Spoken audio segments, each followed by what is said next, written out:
Welcome back. Our lecture 3 will be looking at the ways of using motivational theories in an organization to promote performance. The three main assessment criteria we'll be discussing are the impact that different leadership styles may have on motivation in an organization in the period of change. The second one is to compare the application of different motivational theories within the workplace. The third assessment criteria for lesson 3 is to evaluate the usefulness and the importance of motivational theory for managers. We'll be looking at motivational theories, and 3 of them we will discuss today. The Maslow hierarchy of needs, the Hesberg motivation, which is known as the Hygiene theory, and the McGregor's theory S and Y. In the couple of slides to come, we'll be looking at their definitions and what it means to managers in the workplace. But before we look at the theory of motivation, I would like us to look at the definition of motivation. Motivation is the process by which the behavior of an individual is influenced by others through their power to offer or withhold satisfaction of the individual's needs and goals.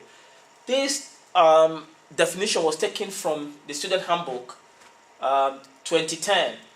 If people's needs are being met and goals being fulfilled at work, they are likely to have a positive attitude to their work and to the organization.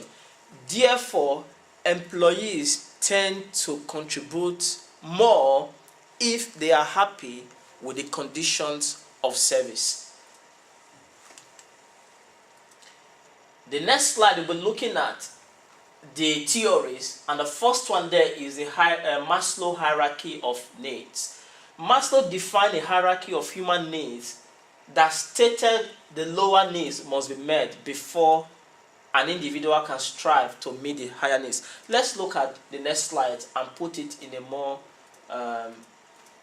broader context.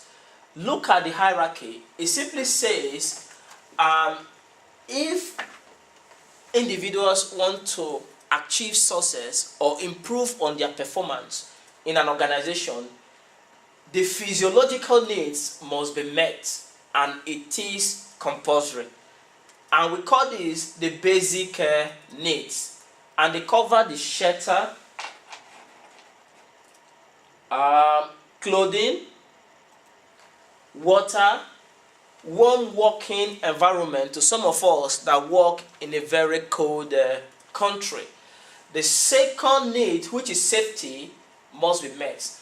In actual sense, Maslow is saying you must meet this need, the physiological needs, the safety needs, the belongingness, the self-esteem, and self-actualization, which is the last one, for employees to perform. The safety needs include security, health and safety at work, freedom from threat, security that includes protection, insurance packages for injuries at work, and good retirement plan.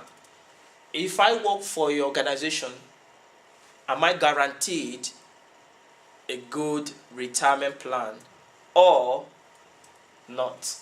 Belongingness has to do with relationship, how working relationship, teamwork, belongingness affect our performance. How do we respect equality and diversity, irrespective of gender, religion, and personal belief? The self-esteem for independence, recognition, status, respect from others, appreciation, and freedom.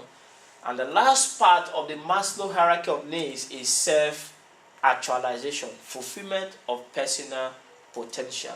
The importance of the Maslow hierarchy of needs is the basic needs must be met in order to satisfy our wants. and this can lead to improved performance. The next theory of motivation we'll be looking at is the Herzberg Hygiene Theory. Herzberg grouped this into two aspects. The first one he called the hygiene factors. The second one he called the motivator factors. If you look at the motivator factors, these are based on individuals' needs for personal growth. Herzberg argued that where they exist, motivators factors actively create job satisfaction. Examples include job status, opportunity for advancement, promotion and development, gaining responsibility and recognition in the place of work.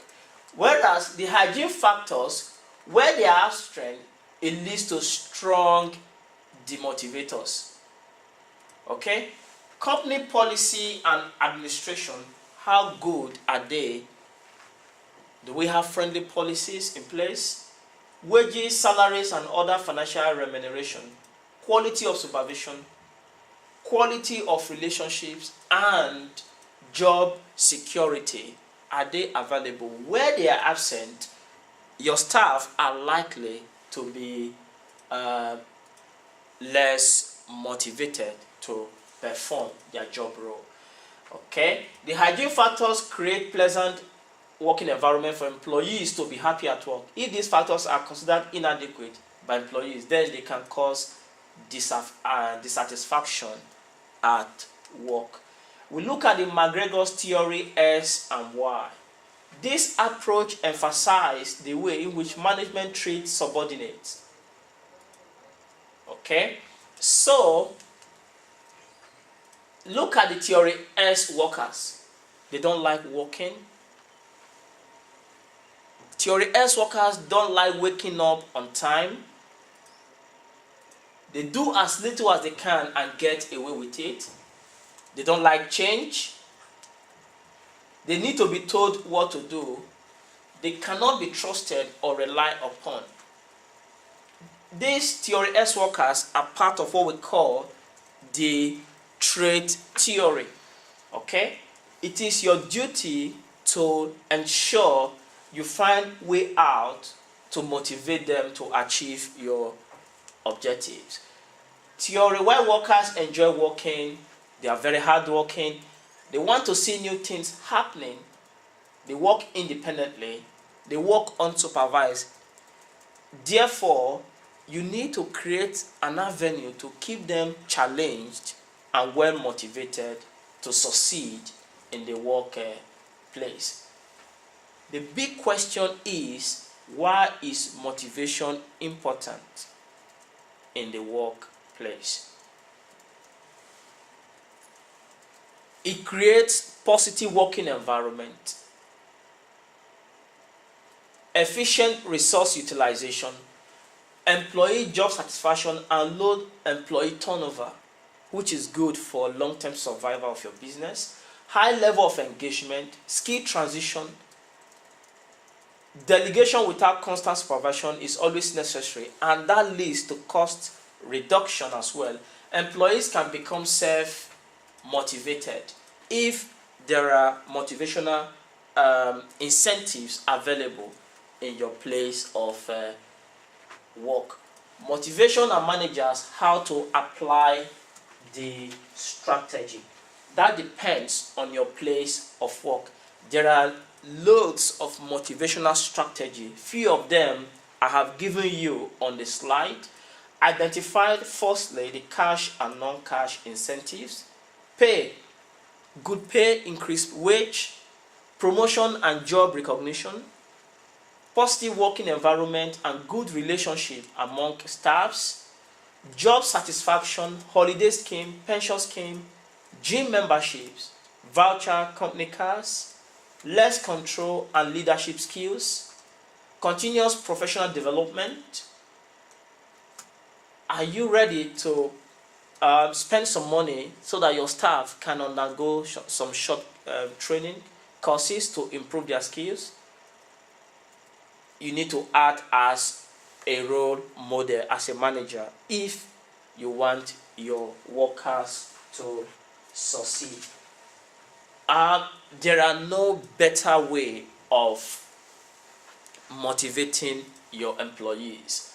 What we suggest is what works best for you in terms of how you feel your employees can be motivated. You should adopt that approach. Can you cut, please? I run it too fast.